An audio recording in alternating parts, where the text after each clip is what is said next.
So the number one way that I use the MXR Dyna-Comp these days, it's actually not by just like using it with like no distortion or anything like that. What I do nowadays is I actually I use it before a drive pedal like the Tube Screamer, and then that goes before the Line 6 distortion. And then so I have like the Electro-Harmonix gate set up that way that the loudest pedals, the Tube Screamer and the distortion, are actually running in the effects loop of the noise gate. And I find that this is kind of like the secret to getting a much better tone, a much better like distorted tone on the guitar.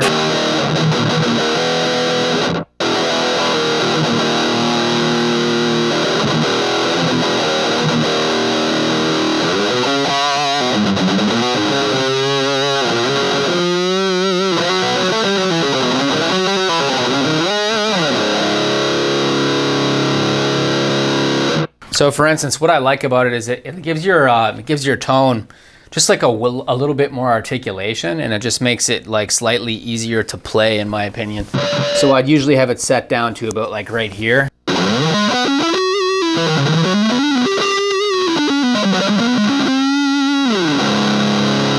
Now if I turn it off,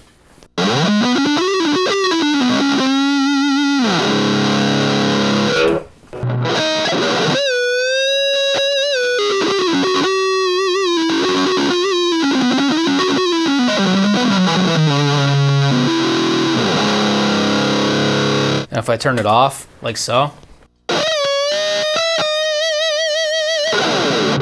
and turn it back on,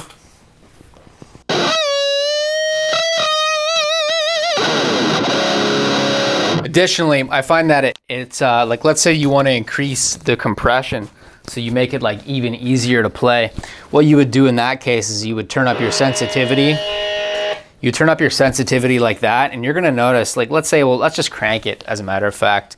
So when I turn the volume, the pickup volume back up,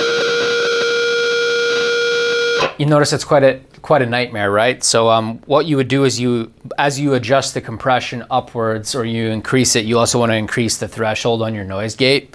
So for instance,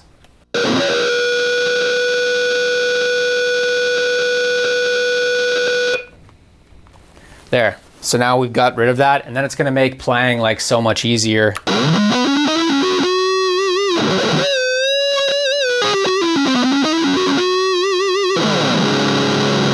And then so if I put my effects on and stuff, I have a gate at the very end as well. So if when I turn the reverb and delay on and I put my decimator after all that stuff,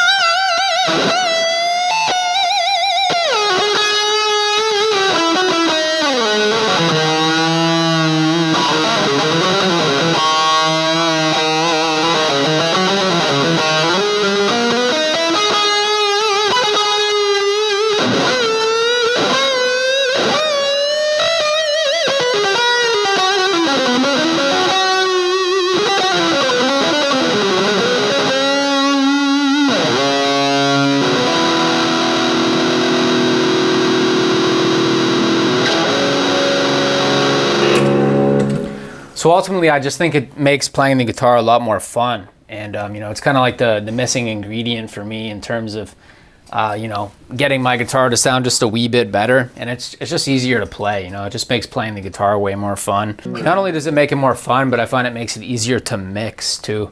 So like when you have all your stuff recorded, you know, it's easier to work with because you have like a more consistent waveform, even though distortion does that as well too. You know, distortion will help with that a lot.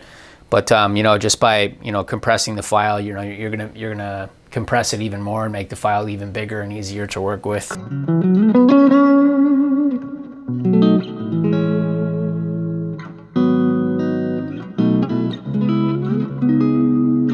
One thing you need to know though is that like you absolutely are gonna need a gate for this. You're gonna need a noise gate in which you can put your noisiest effects inside the effects loop of that gate. So you're gonna need like a Boss NS1, I think it's called. And you're also gonna need something like this, like an Electro-Harmonix silencer, or a TCE Sentry noise gate, I think it's called. The point being that like you're going to need some kind of gate with the effects loop feature, because it's going to get rid of that terrible noise that you're going to get, because when you do crank the compression and when you do have all this distortion running and stuff, it is going to be quite noisy. So you're going to need some kind of gate to deal with all that sound. By the way, if you're looking for something to practice, get my fretboard memorization cheat sheet from travelingguitarist.com/fretboard cheat sheet. What it is it's all the triads, the major and minor triads in every single key. Through the octave mapping technique and through a couple other techniques, you can actually just learn to memorize not only the notes of the fretboard, but you can also learn how to improvise in a bunch of different keys by understanding the the foundation of harmony, which is the triads, right? The foundation of chords. You can also sign up to my forum at forum.travelingguitarist.com. There you can chat with people about guitar and music and whatever else you'd like. But yeah, let me know what you think in the comment section below. Let me know if you have any like tips or tricks for how to get those little differences that wind up improving your sound by quite a lot. I don't know everything, and nor do I pretend to. So, I'm always pretty open-minded about, little things that can be done to improve what you're doing. Anyway, that's it. See you later.